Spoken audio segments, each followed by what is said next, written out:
Nous sommes chez nous comme des enfants adoptés le seraient. On ne peut pas estimer que parce que moi on m'a battu enfant, du coup mon enfant le supportera forcément. C'est pas la même personne que nous. Ce qui est certain, c'est que la communauté afro, il faut bien l'avoir en tête, ne possède en moyenne, avec des exceptions bien évidemment, en moyenne que 300 mots de vocabulaire. Et comment est-ce que tu as vécu toi ton enfance avec tes parents qui a fait qu'aujourd'hui tu as eu envie de faire les choses différemment avec tes propres enfants?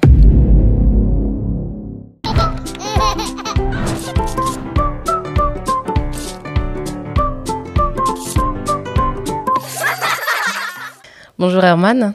Aurélie, bonjour. Bonjour, merci beaucoup d'avoir répondu présent à notre invitation. Alors Herman, on va commencer, je pense qu'on va rentrer dans le vif du sujet. On te connaît déjà un petit peu, on a eu l'occasion de te voir dans l'émission Les funérailles des tabous. Est-ce que tu peux quand même te présenter? Alors, je me présente sous plusieurs casquettes, plusieurs parcelles d'identité. Ludovic Herman Wanda dans le civil, Prince Bamileke par ma culture camerounaise, plus particulièrement Bamileke. J'ai grandi en banlieue HLM, infesté de cafards et qui transpire la délinquance. Scolarité exemplaire jusqu'au moment où j'ai quitté les bancs de l'école pour atterrir dans une cellule de Fleury-Mérogis. De Fleury-Mérogis, j'ai entamé une renaissance qui m'a permis de reprendre mon destin en main et de le poursuivre, notamment sur les bancs de la Sorbonne, d'abord en mathématiques et ensuite en philosophie. Et de là, j'ai poursuivi mon petit chemin dans le sentier de l'autodidactie pour devenir écrivain, auteur de 4 ouvrages, dont 2 romans. Félicitations. Un qui a été primé, merci. Et par la suite, par l'alignement des planètes, j'ai fait l'heureuse rencontre d'une équipe de choc, de charme et de foi, la foi collective. Et on a constitué ensemble les funérailles des tabous, initialement impulsées par Régis Katayali Mutombo. Et ensuite, d'autres ont pris le chemin en marche. Je pense au frère Hervé, je pense à Loïc, j'aurais dû le citer même préalablement à Stamy Bugsy, et viendront in fine, boucler la boucle, Mbeko, Flory et Philippe Avignon. Voilà pour ce qui est de ma casquette des funérailles des tabous. Mais plus largement, je suis très attaché à ce que tu défends. Hélas, nous ne sommes pas encore suffisamment nombreux, à mon sens, à prendre ce taureau par les cordes. Et c'est pour cette raison que, déjà, je salue ton initiative. Merci beaucoup. D'une part, très, très louable. Et en prime, je ne peux que l'encourager et encourager un maximum de personnes à venir te rejoindre, étant donné que, on le sait, c'est l'éducation qui constitue le passeport de l'avenir. Je suis bien d'accord. Écoute, très intéressant. Moi, je ne connaissais pas tout ce parcours-là. Et c'est vrai qu'on a eu l'occasion tous les deux de se croiser, on va dire, plutôt sur Facebook. Alors, ce n'était pas un groupe spécialement, je dirais, avec des sujets de discussion très portés sur la culture, mais quelques personnes se sont distinguées et on a eu l'occasion de se croiser là-bas. Alors du coup, ton parcours vraiment très intéressant. Je connaissais pas cet aspect de ton identité, tu vois, dans ton parcours éducatif, je le savais pas. Et je pense que c'est intéressant aussi du coup pour les personnes qui nous suivent aujourd'hui de découvrir ça et de se dire ah ok d'accord. Donc c'est vrai qu'on a l'aspect où on sait que tu es passé par la case prison et on sait qu'il y a l'aspect aujourd'hui où tu donnes du coup des cours d'art oratoire. On a l'aspect où tu es écrivain, mais c'est vrai que ce parcours académique, je pense qu'il est intéressant aussi à mettre de l'avant. Alors moi aujourd'hui, comme tu le sais, je t'ai invité pour une autre raison. Moi j'aimerais qu'on parle de l'aspect de ta vie plutôt privée, plutôt familiale, et on va surtout cibler ton rôle de parent. Est-ce que tu peux nous en parler, s'il te plaît?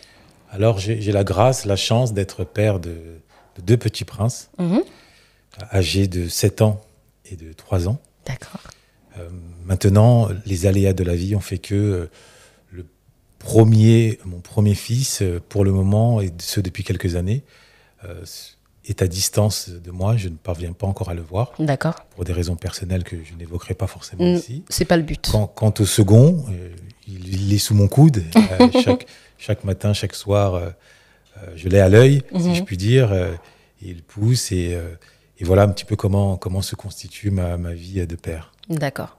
Est-ce que tu peux nous parler du coup de leur caractère? Alors on va plutôt parler du coup de celui qui vit auprès de toi, si tu veux bien. Alors, leur caractère, l'un comme l'autre. Le premier, je l'ai quand même accompagné jusqu'à ses 3 ans et demi. D'accord. Alors, l'un comme l'autre, de ce que j'ai pu déceler, avec mon œil de père, quoique malgré tout occupé par ailleurs, j'ai pu déceler une curiosité, j'allais dire intellectuelle, c'est beaucoup dire, mais du moins une curiosité, une intrépidité. Je pense que c'est le propre de beaucoup de garçons. Oui. Côté un petit peu audacieux, qui n'a pas froid aux yeux, qui n'a absolument pas le sens du risque. Une appétence que je m'efforce à développer pour la lecture, en tout cas pour la découverte des lettres. Et comment tu fais alors? Alors, comment je fais D'ailleurs, j'ai amené des supports des supports pédagogiques qui permettront aux parents de prendre cette mission en main. La première des missions, à mon sens, quand on mesure les carences qui constituent et qui frappent toutes les classes populaires et en particulier la classe afro sur ce terrain-là. Moi, je mets l'accent sur, d'abord, lui donner le goût des mots, des lettres. Un peu comme on donnerait le goût, je sais pas moi, du Nutella. Tout à fait, voilà. C'est de l'initiation. Donc, voilà, d'abord lui donner le goût des lettres, le goût des mots, même s'il ne comprend pas forcément. Néanmoins, il faut qu'il se familiarise le plus tôt possible avec les mots, de façon à ce que très vite, ils deviennent ses alliés. Il faut que les mots deviennent ses alliés, de manière à ce que, quand il sera livré à lui-même, c'est-à-dire à l'école, il puisse voir dans les exigences que lui impose l'école, quand il s'agira d'écrire des dissertations, par exemple, eh bien, il puisse y voir un terrain de jeu et non pas une salle de torture. Voilà. Et je tiens à le rappeler que la communauté afro, alors pour ceux que les oreilles saignent du fait que je communautarise mon discours, c'est volontaire, du fait qu'on soit marqué par une spécificité psychologique qu'on évoquera sans doute tout à l'heure. Ce qui est certain, c'est que la communauté afro, il faut bien l'avoir en tête, ne possède en moyenne, avec des exceptions bien évidemment, en moyenne de vocabulaire. Là où il en faut pour se développer tant sur le plan émotionnel que intellectuel, 2500. Ouais. 300 mots, 2500. Donc tout ce que la liberté nous aurait permis de faire avec, par exemple, les 10 doigts, eh bien, nous sommes contraints de l'effectuer avec un seul doigt. Essayer d'imaginer finalement à quel point notre champ des possibles est réduit. Réduit, tout à fait. Tout à fait. Écoute, moi, je trouve que c'est plutôt intéressant parce que, effectivement, l'initiation, je pense que donner des billes à l'enfant dès l'enfance, lui montrer du coup les lettres et lui amener ça d'une manière plutôt ludique, moi, ça m'amène à me questionner du coup sur ton enfance à toi. Pourquoi avoir choisi d'emmener d'une manière ludique? Parce qu'au final, très peu de personnes se posent la question. Souvent, on dit, non, mais on a fait ça avec moi, donc je le fais. Alors, je sors un peu du cadre, on va dire plutôt scolaire. J'ai souvent vu des vidéos où des parents, vont appeler l'enfant qui est dans la chambre pour lui prendre la télécommande parce que quand tu étais enfant, on leur a fait. Comment tu te positionnes, toi, par rapport à ça? Parce que du coup, ce que tu donnes aujourd'hui à ton enfant, est-ce que c'est comme ça que tes parents ont fait avec toi? Alors, on va mettre les pieds dans le plat. Ce que tu viens d'évoquer, c'est un élément qui fait écho à une réalité historique. Alors, il faut bien comprendre que les parents africains d'aujourd'hui sont les enfants de la colonisation. Et la colonisation a été marquée pas simplement par une dépossession de soi, culturelle, spirituelle, économique, mais également par une soumission à l'autorité coloniale. Et cette soumission, que d'aucuns comme Achille Mbembe ont diagnostiqué du nom de brutalisme, il faut bien retenir ce terme, brutalisme, a été intériorisé par quantité de parents qui y ont vu l'outil par excellence d'éducation. Donc résultat, sans le savoir, malgré tout l'amour qu'ils nous portent, se sont transformés en tortionnaires pour leurs enfants. Se sont transformés, je vais même un peu plus loin, en esclavagistes. Se contentant de donner des ordres aux enfants et jamais leur donner des compliments. Se contentant, l'exemple que tu as cité est exceptionnel, et effectivement, on l'a tous vécu, c'est que le parent est là, il suffit de tendre la main. Non, il faut qu'il appelle son fils ou sa fille qui est à l'autre bout de l'appartement pour venir lui donner la télécommande et qu'il se sente ainsi conforté dans son autorité, avec les déviances, puisqu'un enfant qui subit cette autorité hiératique et unilatérale, puisque à côté de cela s'ajoute une absence de communication, il n'y a pas de conversation au sein des familles. On ne crée pas de bain de langage, pour reprendre le terme de Françoise Dolto. Le parent parle, l'enfant exécute. Eh bien, quand l'enfant grandit dans ce cadre-là, le schéma, surtout dans sa petite enfance, on guérit rarement de son enfance, eh bien, il découvre le monde sur la base, justement, de la contrainte, et non pas du consensus. de l'obligation et non pas de l'acceptation. Et il reproduit ensuite, parce que l'enfant est mimétique, c'est une entonce, il reproduit, après, dans la cour de récréation, mais surtout à l'adolescence, lorsqu'il se trouve, entre guillemets, entre pairs. Et ça donne en partie, mais pas seulement, mais en partie lieu à la culture de l'hypervirilité, l'hyperdomination pour ce qui est des hommes, la culture de la rage, voire de la haine. La haine est un moteur d'émancipation quand on est adolescent, au détriment de l'amour. L'amour est perçu comme de la faiblesse. Tout à fait. Voilà, comme une véritable faiblesse. Et les conséquences sont multiples. Échec scolaire, dans bien des cas. Près de 100 000 jeunes par an quittent le système scolaire sans le moindre diplôme. 100 000, c'est quasiment l'équivalent de au moins un stade de France et demi. Un stade de France et demi tous les ans depuis au moins 20 ans. Donc c'est ce qui signifie que dans les rues de France et de Navarre, près de 3 millions de jeunes âgés de 15 à 30 ans n'ont pas le moindre diplôme. C'est des bombes humaines. Et quand on entend tous les délits, tous les crimes parfois qui sont perpétrés ici ou là, en amont, il faut bien comprendre que c'est d'abord, hélas, les conséquences directes de cet échec scolaire. Un enfant qui n'a pas de diplôme n'a pas un destin lointain, par conséquent, il ne vit qu'au jour le jour. Et en vivant au jour le jour, pour peu en prime qu'il nourrisse une rage, parce qu'on lui dit que la France, c'est un pays qui t'a colonisé, c'est un pays esclavagiste, c'est un pays néocolonial, et que par ailleurs, il est incité par la frustration causée par le matérialisme, la consommation. Il faut absolument qu'il ait des dernières TN, il faut absolument qu'il ait le dernier iPhone, coûte que coûte, by any means necessary.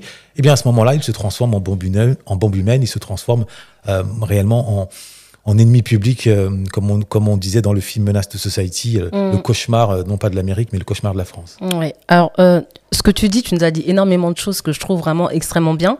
Mais c'est vrai que finalement, si depuis 20 ans, et on va ajouter 30 ans, ce schéma est encore produit, c'est qu'il y a quelque part un problème. Ce que toi tu dis, à quel moment est-ce que tu l'as constaté ? Est-ce que selon toi, c'est quelque chose qui s'est arrêté ? Et comment est-ce que tu as vécu, toi, ton enfance avec tes parents, qui a fait qu'aujourd'hui, tu as eu envie de faire les choses différemment avec tes propres enfants ? Alors, moi, au milieu de cette culture de la brutalité parentale, j'ai quand même eu une chance, une double chance, d'être issu donc d'une famille aristocratique avec des valeurs d'excellence qui m'ont été transmises. Pas de place pour la médiocrité, pas de place pour l'absence d'ambition. Si tu n'as pas le minimum bac plus 5, tu n'es rien. Si tu n'es pas premier de la classe, c'est que tu vas à l'école pour rien. C'est-à-dire qu'on m'a toujours inculqué ce goût de l'excellence. Quand je rentrais à la maison avec 18 sur 20, alors on était à peu près satisfait, mais on me demandait surtout où étaient partis les 2 points. D'accord. Et qu'il fallait que j'aille les chercher. Donc moi, ça m'a permis, même lorsque, à un moment donné, porté par le vent, comme je le dis, de l'indépendance et de la crise d'adolescence, j'ai claqué la porte au foyer monoparental oblige de ma mère. Ça aussi, ça joue, pas de père, pas de repère. Et bien, malgré cela, j'avais toujours dans un coin de ma tête cette volonté de savoir que l'école et l'excellence ne devaient jamais non plus totalement être abandonnées par mon destin. Et du coup, à quel moment tu te dis, quand moi j'aurai les enfants, je ferai les choses différemment ? Parce qu'au final, aujourd'hui, on a énormément de parents qui reproduisent. Hélas. Alors, à mon sens, c'est tout simplement par manque de diagnostic. Beaucoup de parents n'ont de parents que le nom. Pourquoi ? Parce que beaucoup de parents sont des parents, sont des enfants coincés dans des corps d'adultes. Il faut bien comprendre que être un adulte, ce n'est pas une affaire d'âge, ce n'est pas une affaire de responsabilité financière, bien que ça constitue, mais c'est avant tout une affaire de maturité. Et il se trouve que la langue française, à cet égard, est très bien faite. Pourquoi ? Parce que le mot « enfant » a pour étymologie « infants », qui signifie « sans la parole ».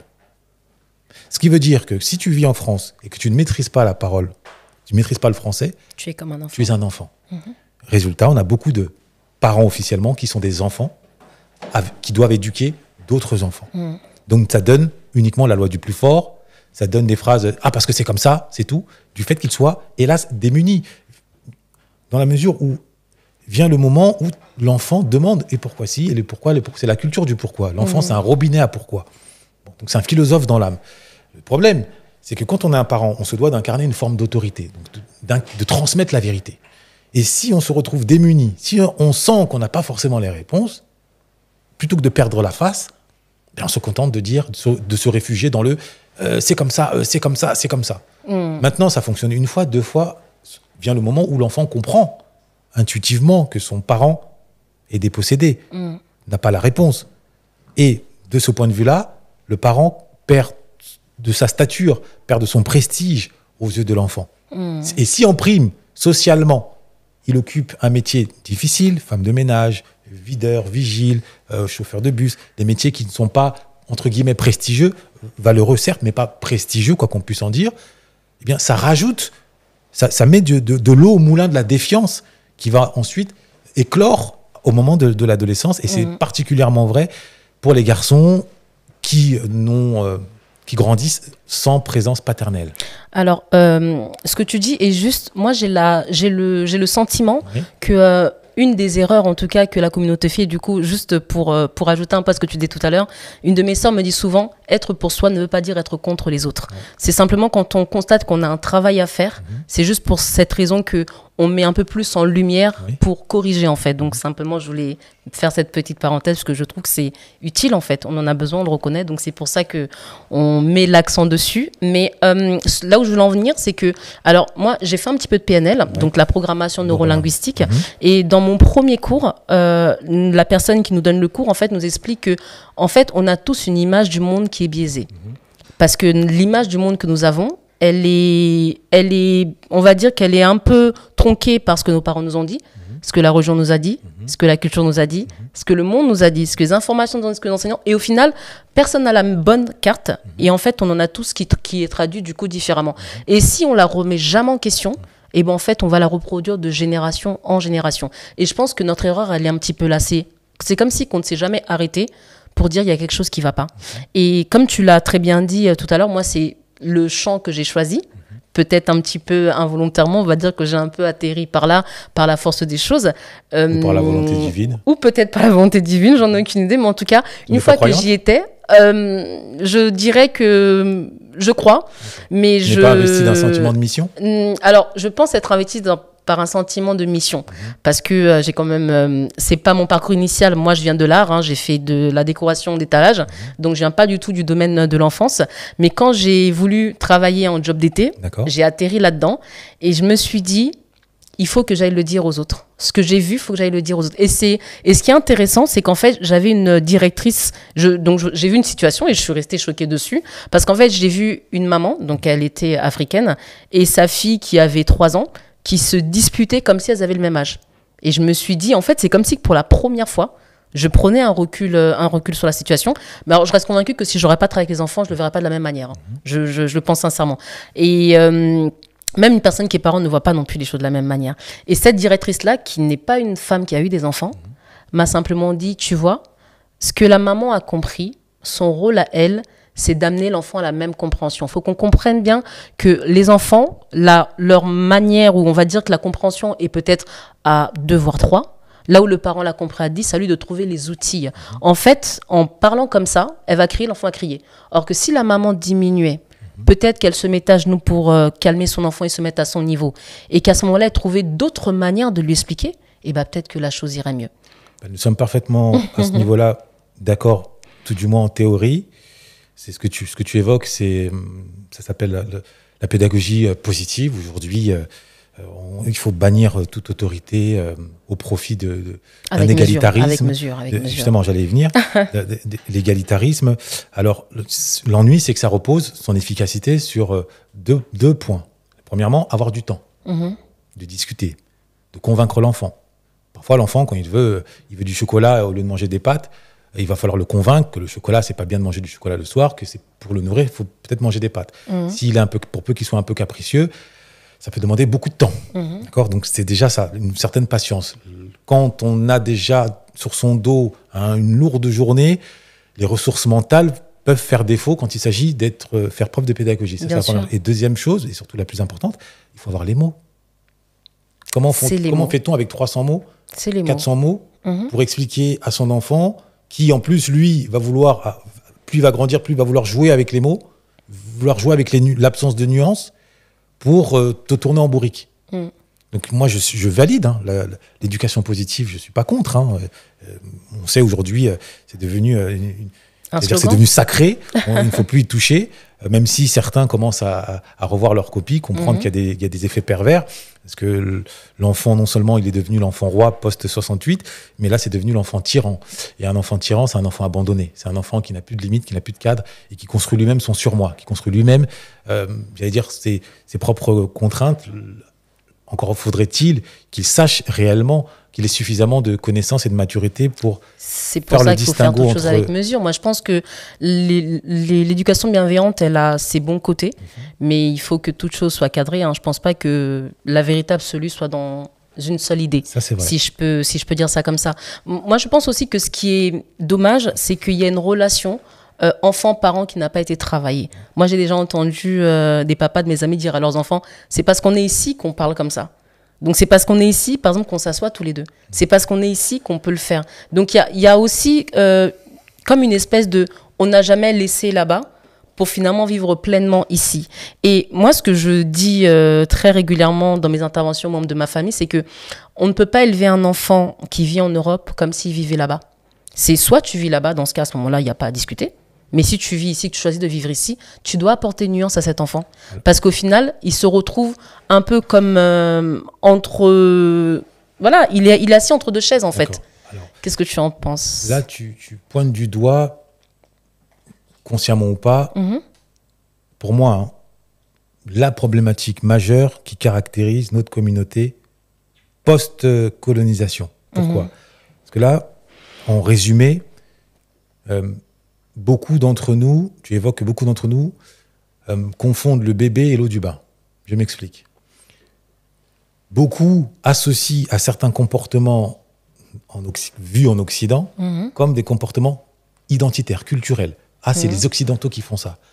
Ils ne parviennent pas à faire le distinguo entre le comportement culturel, aimer telle musique, manger tel plat, et ce qui relève d'un comportement universel. Être poli, savoir se maîtriser, savoir communiquer. Qui est universel. C'est universel. C'est vrai. Depuis l'Égypte antique, donc il n'y a pas aucune couleur de peau, et encore moins de culture, n'a le monopole de ces pratiques-là. Le problème, c'est que dans bon nombre de nos familles, souvent issues, même au pays, de milieux un peu difficiles, ils n'ont pas eu la chance de se voir transmettre ces éléments qui relèvent de l'universel. Conséquence, quand ils arrivent ici, ils pensent que tout ce que j'ai évoqué là, lire, se maîtriser, parler doucement, ça n'a l'air de rien comme ça, mais parler doucement, ne pas s'emporter, ils pensent que non, c'est un truc de blanc, que nous, il faut qu'on soit expansif, il faut qu'on soit volubile, qu'on parle à tort et à cri, peu importe le volume sonore, sans mesurer les conséquences ensuite dans notre rapport à l'intégration, sans mesurer que ça va nous causer du tort. Donc ça, c'est un élément central. On a tendance, pas tout le monde, bien évidemment, à jeter le bébé avec l'eau du bain. Le bébé de l'universalité, j'ai pas d'universalisme, ça a des connotations, on les connaît, négatives, universalité, avec l'eau du bain culturel. Il ne s'agit pas de travestir, d'abandonner notre culture, il s'agirait simplement d'adopter des critères, des outils qui ont fait leur preuve et qui relèvent de la nature humaine. Et puis encore une fois, cet enfant qui grandit ici, il ne fait pas la distinction entre chez ce fameux, quand ton parent dit là-bas, chez nous, et ce fameux ici, parce qu'à partir du moment où il naît ici, grandit ici, c'est déjà chez lui. Donc, si le parent ne se dit pas que j'ai quelque chose à travailler ici, en fait, il ne donne pas à son enfant les armes nécessaires pour qu'il puisse grandir et s'épanouir et trouver sa place aussi. Ça, c'est vrai. Et qu'est-ce qu'il peut apporter aussi à ce monde? C'est vrai. Maintenant, j'ai mis à titre individuel quand même une petite réserve. C'est déjà chez lui. Nous sommes chez nous comme des enfants adoptés le seraient. Et donc? Des enfants adoptés. Et donc? Aux États-Unis, par exemple, tu peux adopter un enfant et ensuite le désadopter. Donc finalement, il n'est jamais vraiment intégralement membre de la famille. Bon. En France, nous autres issus de l'immigration, on a non seulement des attaches sur le continent, on est adoptés, il n'y a pas de problème, mais quand on allume la télévision, quand on regarde telle ou telle série, il est très rare que l'on se voit dans la photo de famille nationale. Tu regardes Kaamelott, tu regardes... Il y a des séries qui font écho à l'histoire de France. Il n'y a pas de visage de Moussa, de Mustapha, de Maïmouna. Il n'y en a pas. Donc c'est bien beau de dire à un enfant, il est chez lui. Alors, il y en a de plus en plus. Après, moi, sur ce discours-là, Ouais. je t'avoue que je suis un peu... les Américains ont créé des choses pour pouvoir aussi s'imposer. Puis ensuite, à un moment donné, des deux côtés, chacun a commencé à mettre un peu des personnages de l'autre côté pour qu'ils puissent avoir une union qui se crée. Moi, je pense que un de nos défauts, c'est aussi peut-être parce qu'on n'est pas assez créatif. Quand je dis créatif, ça veut dire qu'il n'y a pas suffisamment de choses qui sont formées, qui sont produites, qui sont créées. Que ça soit les personnes qui parlent régulièrement d'école, ok, très bien, mais et après, où sont ces écoles-là? Est-ce qu'elles existent? Et est-ce qu'il y a eu des initiatives qui ont commencé? Oui, mais pourquoi n'ont-elles pas tenu? Et je dirais que dans cette photo de famille, il y a eu aussi les Asiatiques et les Maghrébins qui n'ont pas été présents pendant très très très longtemps. Aujourd'hui, tout le monde finit plus ou moins à trouver sa place dans cette photo de famille, mais cela n'a pas empêché ces communautés-là d'agir, d'être présents ailleurs, d'être une puissance ailleurs, tout en étant ici. On dit la même chose. Moi, là, tu m'as juste coupé sans que j'arrive à ma conclusion. C'est un sujet manifestement qui te... Alors très bien, alors je te laisse terminer. Non, c'est juste que ça me touche aussi. Oui, mais je vois ça. Non, ce que j'essaie d'expliquer, c'est que le casque colonial n'est plus sur les têtes, mais dans les têtes. L'inconscient collectif, l'impensé culturel. Moi, j'ai en horaire la victimisation. Tu ne m'entendras jamais parler de racisme systémique, parler de « ils ne nous aiment pas ». Je ne suis pas là-dedans. La seule chose que je remarque, c'est que, par exemple, il y a eu l'expérience qui a d'abord été menée aux États-Unis, qui a ensuite été menée en France avec le même résultat, de la poupée. Oui. Bon, très intéressant. Voilà. Moi, on a montré jeunes filles, des poupées, exactement les mêmes. La seule différence, c'était la couleur de peau. D'accord. Systématiquement, quelles ont été leurs réponses? Que la beauté, c'était le monopole de la poupée claire, que la criminalité était le monopole de la poupée sombre. Donc après, on dira ce qu'on voudra, mais c'est un constat implacable qui fait écho, qui renvoie à un conditionnement culturel. Maintenant, là où je te rejoins, et c'est peu de le dire, c'est que c'est à nous de prendre en main cette construction psychologique, j'allais dire même à titre personnel, cette forteresse mentale pour permettre à nos enfants de grandir en étant protégés de tout complexe d'infériorité, que ce soit d'infériorité esthétique ou d'infériorité intellectuelle. Les deux, pour moi, sont fondamentaux. Infériorité esthétique, on connaît les ravages, des couleurs de peau, des lotions éclaircissantes et à minima. Et infériorité intellectuelle, le manque d'ambition dans nos rangs est quand même criard. Une anecdote. Je sortais de la bibliothèque jadis. J'attendais sur le quai du RER D, qui était mon RER à l'époque. Je me fais alpaguer, interpeller gentiment par ce que Jordan Bardella qualifierait de racaille ou de parasite. Mais c'était des petits frères qui m'interpellent. Ils me disent ouais, machin, ton style, machin, tu fais quoi dans la vie? Je leur réponds philosophe. De là, ils sont interpellés. Ils me disent ah bon? Ils rajoutent, curieux, ah bon, mais dans ce cas, qu'est-ce que c'est la liberté? Donc il me met à l'épreuve. Et d'un côté, je lui réponds, c'est la volonté. Et là, sidération totale, ils étaient un petit groupe de 8-10, ils se regardent les uns les autres, et l'un d'eux a une phrase extraordinaire qui m'a donné des frissons, et quand j'y repense, serait susceptible de me faire lâcher une larme. Il me répond, je ne savais pas qu'on pouvait être noir et philosophe. D'accord? Donc moi, c'est cette réalité-là qui, moi, me tient à cœur. Construire un imaginaire, en tout cas élargir le champ des possibles dans l'imaginaire de nos enfants. Comme, d'ailleurs j'ai amené des ouvrages ici, le font un certain nombre des nôtres, sans haine, sans rejet, sans accusation. Je ne porte pas le blâme à l'égard de la vision républicaine qui ne veut pas voir les couleurs de peau et qui veut qu'on s'inscrive dans un moule assimilationniste. L'idéal est beau. Je ne rejette pas quand on voit l'équipe de France, on est tous contents qu'un Mbappé et un Griezmann se sautent dans les bras. C'est pas un problème. Simplement, au quotidien, ça donne lieu à beaucoup de tensions, ça donne lieu à l'adolescence à un rejet parfois, qui se traduit par une haine, qui se traduit parfois dans des élans extrémistes, dans des élans terroristes. Ça donne lieu à une absence d'ambition, avec aussi pour porter. Et enfin, ça donne lieu, et je m'arrêterai là-dessus, à un plafond de verre. Parce que tu évoquais que oui, mais beaucoup se construisent dans une puissance. Oui, mais il ne faut pas non plus négliger que des milliers de diplômés arabo-musulmans, afro, ont plié bagage. Oui, parce qu'ils ne peuvent pas évoluer et qu'on les limite. Voilà. Alors, moi, je voudrais juste revenir un peu sur le test de la poupée. Ouais. Alors, moi, quand je regarde ce test-là, j'ai, on va dire, une autre lecture de la chose.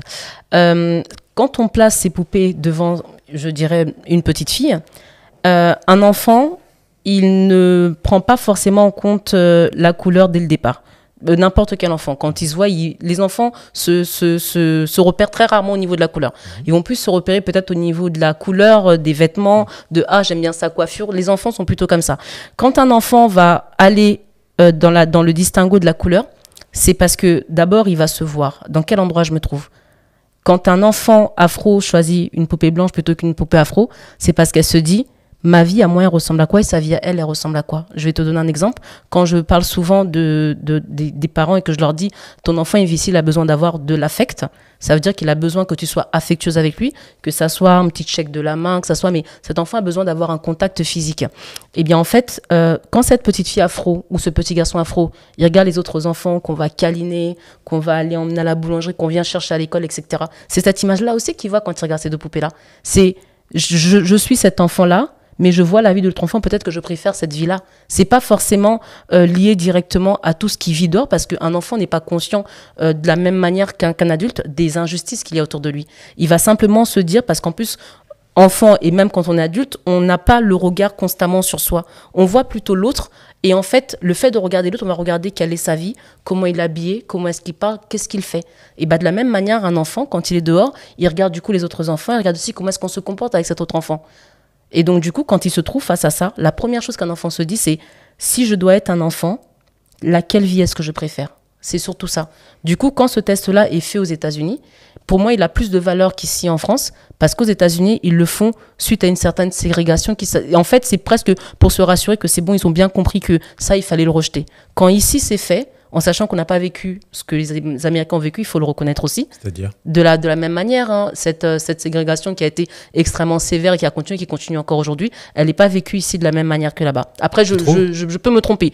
Je ne sais pas. La seule chose que je sais, alors moi, j'ai quand même vécu à la campagne dans le 41, donc j'ai vécu aussi certaines choses où les gens me disaient, est-ce que si tu te laves, ça partait? Je me suis dit, ils sont marrants, eux, tout le monde connaît les Destiny's Child, on a déjà vu Michael Jackson et ses frères et sœurs, donc pourquoi est-ce qu'on me demande ça en étant en l'an 2000? Donc pour moi, ça n'avait pas trop de sens, donc, mais c'est pas grave. Mais ce que je veux dire, c'est que si en tant qu'enfant, je me trouvais face à ces deux poupées-là, et pour tout dans mon parcours professionnel, ça fait 17 ans que je travaille, quand les enfants regardent, ils prennent aussi, parce que c'est un peu comme un idéal. Si je pouvais choisir, voilà où je me trouverais. Donc à ce moment-là, moi, ce que je questionnerais, c'est quelle est la vie finalement de nos enfants? Comment est-ce que les parents se comportent? Comment est-ce que leur entourage aussi se comporte avec eux? Alors, très bonne observation. Moi, je suis d'accord avec toi qu'il y a forcément un phénomène de transfert et d'identification qui est au profit de la fille claire de peau que la jeune Maïmouna peut voir au parc ou au centre commercial avec des parents aimants, bienveillants, chaleureux, témoignant de la tendresse débordante. Ça, à mon sens, c'est un très bel argument. Ça, je suis d'accord avec toi. Maintenant, je tiens quand même à attirer ton attention sur un autre élément qui est au moins aussi impactant sur la perception que cette jeune fille peut avoir justement sur les poupées. Je parle de l'imaginaire. Donc, il y a ce qu'elle vit au quotidien, puis après, il y a sa perception au sens large. Les dessins animés, les séries. Le test de la poupée, en France, a été rapporté par Alain Mabankou, notamment dans un documentaire. Oui, qui avait fait couler beaucoup d'encre. Bon. Il ne s'est pas contenté simplement de mettre en avant ce documentaire. Il a rappelé aussi l'histoire de l'imaginaire français depuis au moins la colonisation. Il n'est pas monté plus haut. Donc cet imaginaire, le Yaboba Nania, à Michel Leb, à Dorothée qui cannibalise les afros, à certaines téléréalités qui ultra-féminisent l'homme afro. Donc cet imaginaire-là, il est réel, il est factuel, il a un impact, y compris sur des enfants. Moi, à 8 ans, on avait été sollicité pour amener des sacs de riz à l'école afin ensuite de venir en aide à l'Éthiopie qui traversait une famine. Arrivé à l'école, un camarade de classe m'a dit « Ah, on va envoyer des grains de riz à tes frères ». Bon. Donc, c'est de ça dont je te parle, moi. C'est que cette réalité, même si l'enfant n'a pas les mots, n'identifie pas, néanmoins, ça imprègne. C'est ce qu'on appelle, je ne vais pas parler de propagande, mais du moins, c'est l'impact silencieux au niveau des images. C'est des images subliminales qui ne peuvent pas être sans conséquence sur la perception qu'un enfant a de lui-même. D'autant que, par exemple, pour ce qui est des jeunes filles, toujours dans le test de la poupée, elles ont donné les raisons. Elles n'ont pas juste dit je préfère telle poupée. Je préfère telle poupée parce que ma sœur ne jure que par la poupée blanche. Je préfère telle autre poupée parce qu'à la télévision, il y a telle actrice, telle autre. Je préfère Par contre, celle-ci, je l'aime pas trop parce que. Mais c'est pour cette raison que je suis en train de te dire, quand l'enfant s'identifie, il s'identifie pas par rapport à il se s'identifie par rapport à cette poupée-là. Elle représente ce que je vois. Donc moi, je suis d'accord avec toi. Mais ce que je dis, c'est que il y a aussi cette image de cette petite fille-là. Elle vit aussi ça. Et moi, qu'est-ce que je vis? Donc il n'y a pas seulement l'image qu'on va lui je dirais qu'on va lui mettre dans la tête, il y a aussi ce qu'il va vivre aussi à la maison. C'est pour ça que, encore une fois, je vais parler de la communauté maghrébine, de la communauté asiatique, qui ont eu zéro représentation pendant extrêmement longtemps, et pourtant qui se sont construits, en fait. Donc, quelque part, c'est aussi de nous dire, est-ce que nous n'avons pas aussi participé à cette alimentation de toutes ces différentes images et différents stéréotypes qu'on a eus? Alors, ça, c'est indiscutable. Maintenant, et je suis le premier d'ailleurs à le dire, à prendre pour exemple telle autre communauté qui a pris son destin en main et qui n'est pas là à se lamenter sur son sort, quelles que soient les politiques ou les actions qu'elle peut subir ici ou là, sur le plan institutionnel ou personnel. Tu as pris la communauté maghrébine, la communauté asiatique, j'aurais pu prolonger en prenant en exemple la communauté juive. Ça, c'est indiscutable. Il n'en demeure pas moins que concernant la communauté afro, et je vais même enfoncer le clou de ton propos, nous sommes emprisonnés, notre cerveau est encastré dans une lecture racialiste, dans le combat contre le racisme. Matin, midi et soir, certains ne jurent que par cela. Abat le racisme, abat le racisme, abat le racisme. Et le problème, il n'y a pas de travail qui se fait. C'est ce que j'ai dit. Le problème, c'est que le temps que tu consacres à combattre le racisme en le dénonçant, et en plus avec les conséquences quasi nul, même qui s'inverse. Le racisme n'a jamais été aussi fort aujourd'hui en France, comparé aux années 80. On atteste le score du RN. Eh bien, le temps que tu passes à combattre le racisme, c'est le temps que tu ne passes pas à cultiver l'excellence. Ou à bâtir. Dans le sens de l'excellence, c'est-à-dire l'excellence dans le fait de bâtir. Le fait de se regarder dans une glace. C'est-à-dire que la critique d'un système, la critique de tel comportement, t'empêche de te regarder dans une glace pour développer une autocritique. Résultat, et là-dessus, effectivement, ton initiative, c'est pour ça que j'insiste là-dessus, est plus que salutaire. Et j'essaye, on va tout faire pour qu'un maximum de jeunes parents, ceux qui sont un peu moins jeunes, c'est un peu plus compliqué, on ne redresse pas le fer forgé, mais du moins pour qu'un maximum de parents acceptent au moins de se regarder dans une glace et de se remettre en question. On trouve des écoles pour devenir boucher, on trouve des écoles pour devenir mathématicien, on trouve des écoles pour devenir acteur. Où sont les écoles pour devenir parents ? Elles n'existent pas. Donc c'est vraiment, alors que c'est la fonction première dans une société. Une société, c'est d'abord une somme de famille. Une somme de famille, c'est d'abord des parents. Or, les parents sont livrés à eux-mêmes, ils sont démunis. Et aujourd'hui, je ne sais pas si tu es au courant, enfin aujourd'hui, depuis quelques années maintenant, devant ce brutalisme que déploient un certain nombre de nos parents, les institutions ont pris des mesures. J'ai entendu ce que le Premier ministre a proposé. Même avant, bien avant déjà. Moi, dans ma famille, j'ai une tante qui a failli perdre la garde de ses enfants parce qu'à la sortie de l'école, elle avait promis à son enfant qui venait d'être puni qu'elle allait à la maison lui faire voir, voilà, les vertes et les pas mûres. Eh bien, le lendemain, en revenant à l'école, la professeure lui demande, qui avait eu l'oreille traînée à ce moment-là, alors à la maison, on t'a chicoté. Lui, naïvement, oui. Ni une ni deux, la machine judiciaire s'est emballée. Elle s'est retrouvée en garde à vue. Dieu merci, elle avait un certain nombre de réseaux qui lui ont permis, in extremis. Mais tout ça pour dire que si nous ne prenons pas en main ce devoir-là, ce travail-là, d'abord d'autocritique et ensuite d'action, de reconstruction, eh bien, les institutions vont prendre le relais d'une manière ou d'une autre et pas toujours de la meilleure des façons. Alors, c'est sûr qu'on pourrait le voir, je dirais, on est toujours un peu plus touché parce que c'est nos familles que ça concerne. Maintenant, les maltraitances ou des situations comme ça, c'est réel. Et on ne peut pas estimer que parce que moi, on m'a battu enfant, du coup, mon enfant le supportera forcément. C'est pas la même personne que nous, ce n'est pas du tout pareil. Donc, c'est vrai qu'aujourd'hui, est-ce qu'il n'y a pas peut-être une nécessité de dire, commençons à faire autrement. Et malheureusement, c'est ce genre de choses-là qui interpelle les parents de se dire ah mince, donc il y a quelqu'un qui regarde si je fais. Ouais. Alors moi j'ai participé il y a quelques années de cela à une action avec une association, l'initiative de 141 qui est plus très active maintenant, mais à l'époque en fait elle scolarisait les enfants au Congo parce que du coup au Congo l'école à cette époque-là était payante et si tu payais pas en fait on te virait, quel que soit ton niveau scolaire. Donc cette association-là a pris donc l'initiative de pouvoir participer à une certaine somme à payer la scolarité de quelques élèves.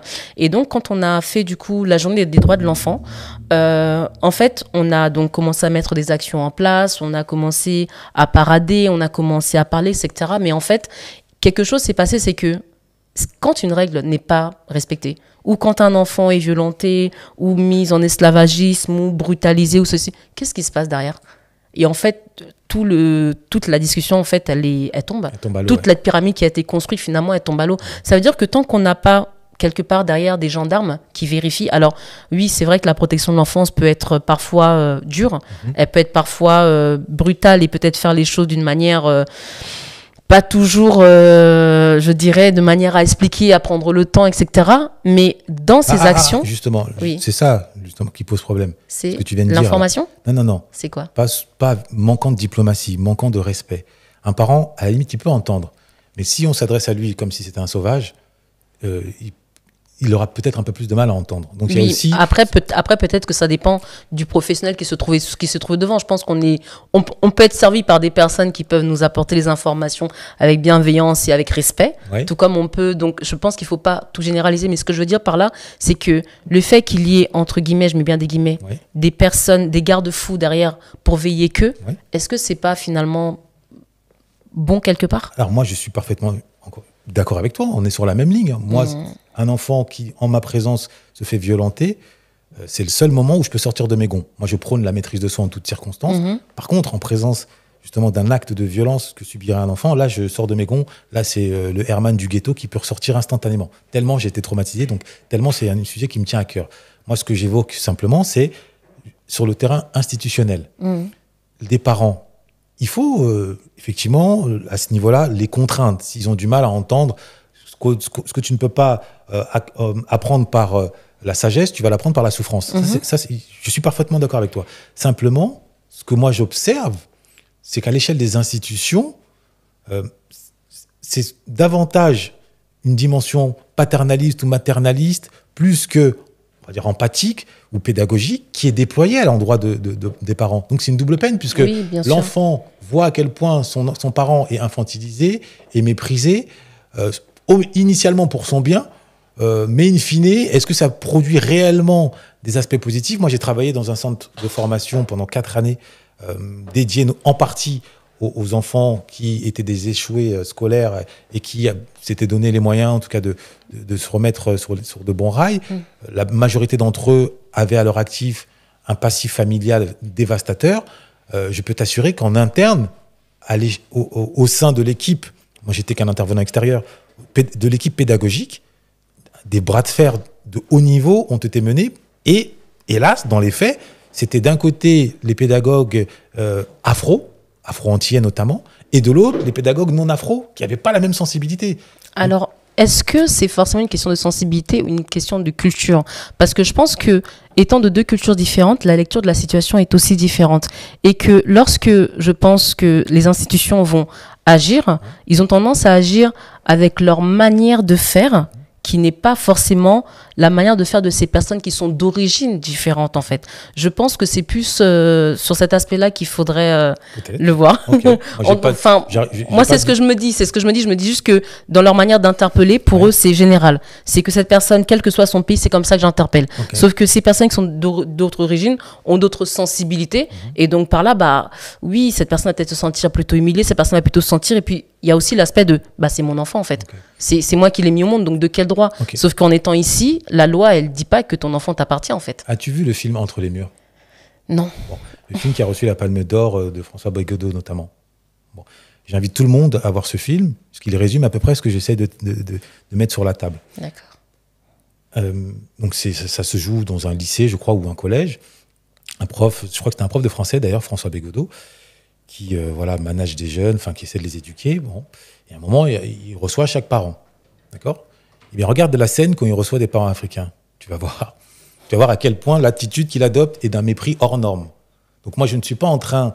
moi, je parle de l'inconscient collectif. Bien sûr. Français. Après, ça, c'est quelque chose... Je dis pas que ça n'existe pas, Ouais. mais ce que je dis, c'est que ça va dépendre de l'interlocuteur devant qui on va se trouver. C'est ça, en fait. C'est pour cette raison que j'insiste vraiment sur le fait de ne pas généraliser, parce qu'il existe des personnes qui peuvent aussi être afro et qui peuvent être aussi très méprisantes. Ce matin, je te disais, j'ai accompagné ma maman à l'aéroport et en fait, du coup, on l'a laissée partir toute seule. Puis finalement, il y a eu un quoi qui s'est passé. Du coup, je l'ai rejoint. Et au moment où j'arrive, le monsieur lui parlait comme du poisson pourri. Du coup, tout de suite, je lui dis, excusez-moi, mais on a pris une assurance. Ah, vous avez pris une assurance. Donc déjà, son attitude change, etc. Et ma mère me dit, tu sais, juste pour qu'il ouvre la porte, ça a été très dur. C'est un autre monsieur qui a dû intervenir. Donc, et pourtant, c'était un afro. Donc, c'est pour ça que je pense que tout dépend de quel interlocuteur devant qui on va se trouver. De la condescendance, il peut en avoir, mais je pense qu'on peut en avoir aussi même entre nous. Ah oui, ça c'est sûr, c'est humain. Ce que je disais, c'est elle peut relever d'une certaine, j'insiste sur ce point, inconscient collectif. C'est pas moi qui le dis, hein, ça a été observé à maintes reprises. Quand Macron va, il y a 2 ans, au Burkina Faso, et il demande au président d'aller éteindre la clim, tu vois, c'est des éléments... Enfin, non, après, je ne vais sûr. pas tomber dans une géopolitique ou dans une analyse qui dépasse le cadre de notre discussion. Non, mais bien sûr, mais on a déjà vu des politiciens qui étaient beaucoup plus polis, qui étaient quand même beaucoup plus respectueux et qui comprenaient que je suis un chef d'État, c'est un chef d'État, donc que chacun se tienne à sa place. Voilà. Moi, c'est juste une atmosphère collective. Maintenant, il y a 2 manières de réagir face à cette réalité. Soit, effectivement, on se dit, on peut changer la mentalité nationale en œuvrant au service de la République, au sein des institutions, en faisant ce qu'on appelle de l'entrisme. Et j'encourage toutes celles et ceux qui ont l'énergie, qui ont la foi dans ce sens. Et puis après, il y a l'autre option qui dit, bon, pas de problème, moi, je suis pas Don Quichotte, je ne vais pas me battre contre des moulins à vent, je vais opter davantage pour la stratégie de repli, comme le font les arabo-musulmans, en tout cas certains d'entre eux, comme le font les asiatiques, et je vais agir pour nous, par nous, dans une logique d'autodétermination et avec peut-être éventuellement dans la perspective de rentrer sur le continent. Voilà, il y a 2 perspectives. Ouais, je l'ai juste, parce que du coup, on a presque terminé, je vais juste aborder un dernier sujet. Oui. Tout à l'heure, tu as dit que des jeunes sont venus t'interpeller, donc tu as dit, mes petits frères. Oui.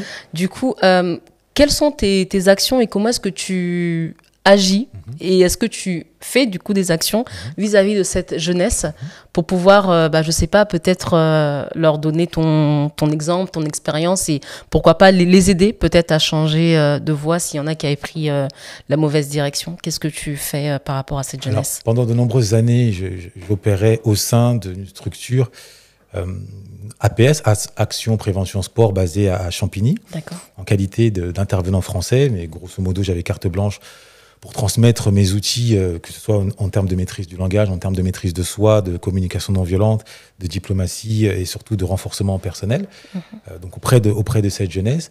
Maintenant, j'ai pris conscience des limites d'une telle action, puisque c'est des épiphénomènes, c'est limite des coups d'épée dans l'eau, sachant que ce sont des jeunes, pour l'ultra-majorité d'entre eux, qui avaient accumulé des carences éducationnelles et surtout scolaires. Et surtout scolaires, si bien que si tu ne révises, ils n'ont pas l'habitude de réviser, par exemple, c'est tout bête. Sitôt qu'on termine le cours, le papier, ils le mettent dans le sac, ils le récupèrent plus. Donc j'ai vu les limites. Maintenant, j'ai compris que si je devais avoir un rôle beaucoup plus impactant, je devais prioriser peut-être les adultes, les parents. C'est ce que j'essaie de faire à travers mon rôle dans les funérailles des tabous, et plus particulièrement à travers mon rôle de formateur en maîtrise du langage soutenu et du logos. Et je peux t'assurer que je forme des parents, notamment à la communication non violente, qu'ils utilisent ensuite avec leurs enfants de façon effective. Maintenant, le but ultime, parce que ça, ce n'est qu'un laboratoire, si je puis dire, le but ultime, c'est de pouvoir accéder aux institutions et de pouvoir répandre ma méthode d'apprentissage de la langue que j'ai élaborée en l'espace d'une dizaine d'années, en vue de permettre à tout afro, d'une part, de briser le complexe d'infériorité. Déjà, l'arme la plus puissante du dominant, c'est l'esprit du dominé. Donc, briser cet esprit du dominé, ce complexe d'infériorité linguistique, et ensuite, inciter chacun à déployer son intelligence. Les limites de mon langage sont les limites de ma pensée, comme disait Wittgenstein. Donc, aussi longtemps qu'on a un langage limité, on a une pensée limitée. On a une pensée limitée, on a des ambitions limitées. Donc, c'est vraiment en plusieurs étapes que je compte opérer. D'accord. Et une dernière question, parce que moi, c'est quelque chose sur lequel je dis, c'est-à-dire que c'est vrai qu'on ne peut pas Il faut commencer par un petit grain. Est-ce que dans les actions que tu mènes auprès de la jeunesse, est-ce que tu as eu l'occasion de le faire, peut-être pas forcément avec tes enfants puisqu'ils sont très petits, mais est-ce que tu as pu le faire au sein des membres de ta famille peut-être? Ah oui, moi, en guise de cadeau, je n'offre que des livres. Ok. Moi, est-ce qu'il y a une petite explication, il y a une petite pour initiation moi, parce que finalement, ce que tu dis est très très vrai. Quand tu donnes l'exemple du cahier, moi, ce que je disais à une maman qui me disait un jour, mais elle part à l'école, je fais oui, mais en fait, l'école le met lui au niveau 3, il rentre à la maison pour faire ses devoirs, et normalement, quand il arrive à l'école, il est censé arriver au niveau 6. Donc si, quand il est parti de l'école, il est resté au niveau 3, bah, tous les autres ont tous avancé. Donc on a un travail à faire. Donc est-ce que quand on donne des livres aux membres de nos familles, aux enfants de nos familles, est-ce qu'on discute avec eux, est-ce qu'on échange avec eux, est-ce qu'on essaie un peu, parce que il y a vraiment cette distance entre l'adulte, l'enfant et le jeune, qui sont vraiment des espèces de murs dans notre communauté que je pense qu'il serait bénéfique pour nous de briser. Ah, tu as parfaitement raison. Remettre un livre, c'est nécessaire, néanmoins c'est tout sauf suffisant. Je suis parfaitement d'accord avec toi. Il faut accompagner, après selon les âges, normalement d'une lecture accompagnée, précisément. La lecture accompagnée, c'est vraiment la clé pour permettre à un jeune de 8, 10, 12 ans de devenir amoureux de la lecture, un peu tous les soirs, 10, 15 minutes, mettre en place un système de récompense, ça aussi c'est très important. À défaut de pouvoir, vous, si vous n'avez pas le temps, vous retrousser les manches de prendre un livre, à défaut, l'inciter à lire moyennant une récompense. Tu lui dis, voilà, si tu lis 5 pages par jour ou 2 pages et que tu me fais un résumé, évidemment. On vérifie. Évidemment, on vérifie. Résumé écrit. N'oublions pas que l'arme de l'émancipation par excellence, c'est l'écriture. Bon, avant l'oralité, c'est l'écriture. Parce qu'il faut écrire des dissertations, il faut écrire des mémoires, il faut écrire des mails qu'on est dans le monde des adultes. Il faut écrire des lettres. Voilà, il faut écrire des lettres. Donc, vraiment, mettre en place un système de récompense, la lecture accompagnée, de manière à ce qu'ils deviennent... qu'ils se convertissent, j'emploie un terme religieux, se convertissent à la lecture.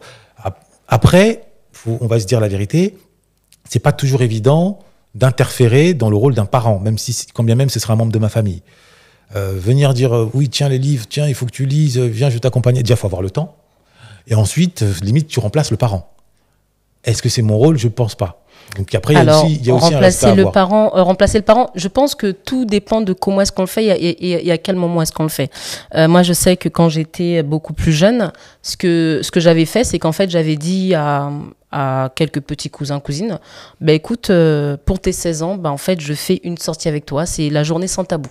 C'est la journée où tu peux me poser toutes les questions que tu veux. Cette sortie, moi, je l'organise. Je prévois parfois un resto, donc j'essaie de faire en fonction de la personnalité de chacun. Je sais qu'il y en a une qui aimait beaucoup les telenovelas. En fait, je l'ai emmenée dans un restaurant mexicain. Et quand elle est arrivée, elle était juste waouh, parce qu'elle reconnaissait un décor et puis la nourriture. Donc, il y a quelque chose où j'allais vers cet enfant-là. Et ensuite, du coup, durant cette journée, en fait, il y a des informations qui passent. C'est quelque chose que j'ai fait avec d'autres qui étaient aussi un peu plus grands. Je l'ai même fait avec mon petit frère et ses amis, que j'ai emmené un jour faire une soirée bowling. Après, je les ai emmenés au restaurant et chacun avait un budget et chacun devait du coup gérer son budget. Et par la suite, je pouvais du coup leur parler parfois d'avenir, parfois parler d'école, parfois revenir. Et en fait, ça permettait de pouvoir en fait crever l'abcès et aller. Mais en fait, c'était quelque chose, je me souviens un jour, j'en ai parlé à une cousine en me disant, tu vois, on devrait faire ça. Et elle me regarde en me disant, mais il n'y a que toi qui vois ça en fait. Il n'y a que toi qui, pourquoi en fait, moi, j'ai ma vie. Et c'est vraiment quelque chose dont j'ai vraiment le sentiment que ce conseil donné aux plus jeunes, en fait, on ne le fait pas.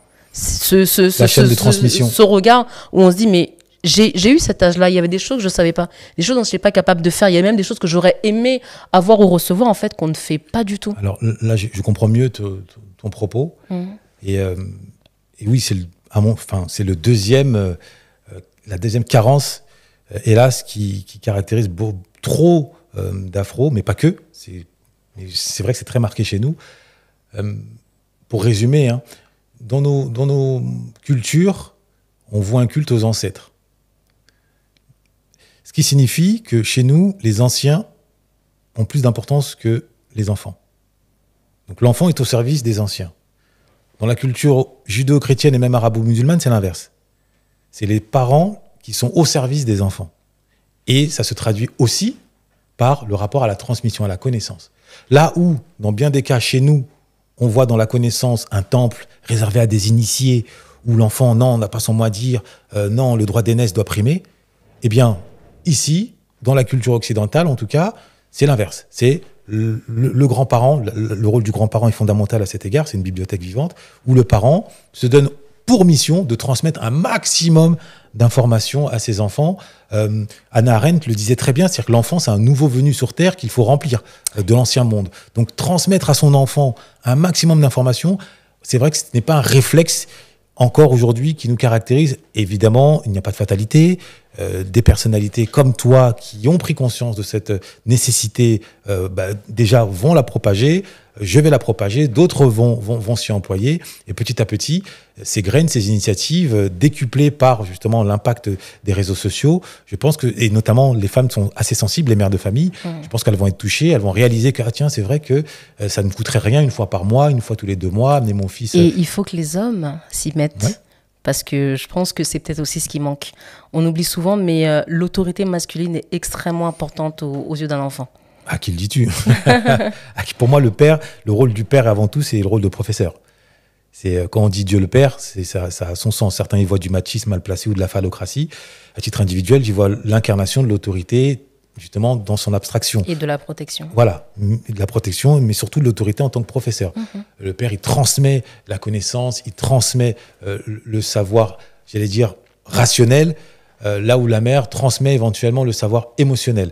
Après, ça ne veut pas dire que ça s'exclut. Hein. Non, je suis pas en train de dire que les deux sont complémentaires, je suis d'accord avec toi. On est d'accord. Ok, écoute Herman, je te remercie. Et moi, je pense que ce que j'aimerais vraiment dire à la fin, c'est si on veut que les choses avancent, occupons-nous de nos enfants, mais aussi de ceux qui sont autour, c'est-à-dire même des membres de nos familles, parce que leur bien-être, le fait que ces enfants-là aussi évoluent, le fait que ces enfants-là reçoivent, je dirais, des billes, des armes, et en fait, est aussi de notre responsabilité. En parlant de billes et d'armes, si je peux me permettre, vas-y, on arrive à la fin. Voilà, je vais mettre en lumière c'est même plus, on dit souvent les mots sont des pistolets chargés. Là, je vais vous transmettre des armureries, en quelque sorte. 3 ouvrages qui, si vous les épluchez et vous en prenez de la graine, vous permettront, en tant que parent ou en tant que grand frère, de faire le maximum et d'aider vos enfants à s'émanciper et à atteindre la meilleure version de eux-mêmes. Le premier ouvrage, c'est « Faites-les lire » de Michel Desmurget. Faites-les lire.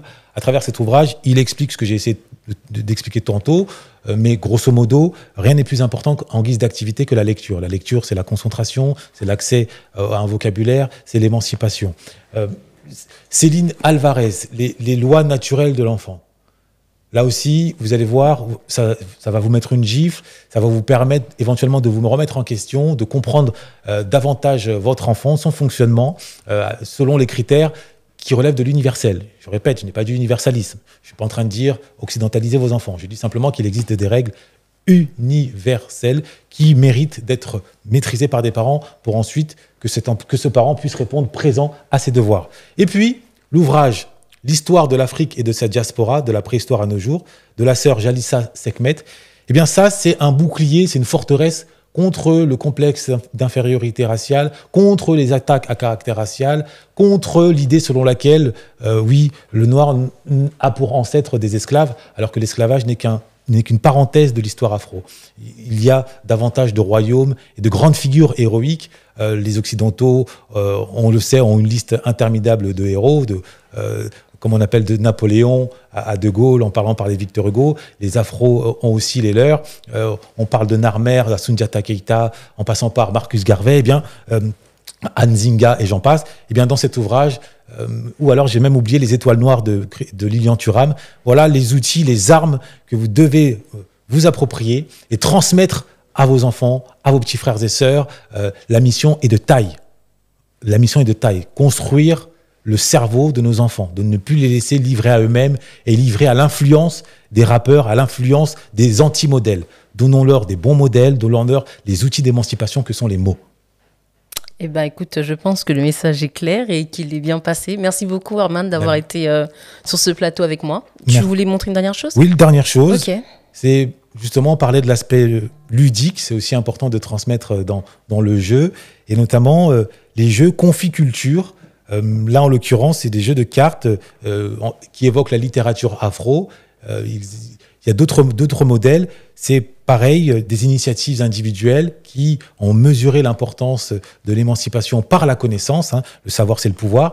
Eh bien, ça constitue aussi des éléments autour desquels, à défaut de regarder une série Netflix, la chronique de Bridgerton, par exemple, eh bien, on peut se retrouver autour d'un mafé et à jouer, à savoir, à décrypter la littérature afro, notamment, où il y a d'autres versions sur des étoiles noires ou sur d'autres paramètres de l'identité afro, mais pas que. Il ne s'agit pas d'être sectaire ou d'être un Black Panther, hein, qu'on se comprenne bien. Non. Mais après, être pour soi ne veut pas dire être contre les autres. Et de toute façon, il faut bien rester aussi ouvert. Il faut le préciser. Parce que c'est aussi une richesse, recevoir aussi ce que les autres ont à donner. Exactement. Et prendre aussi du coup des différentes réflexions pour mieux se nourrir aussi. Exactement. Nous sommes d'accord. Bah écoute, merci encore pour ta présence, Herman. Et merci pour ton invitation.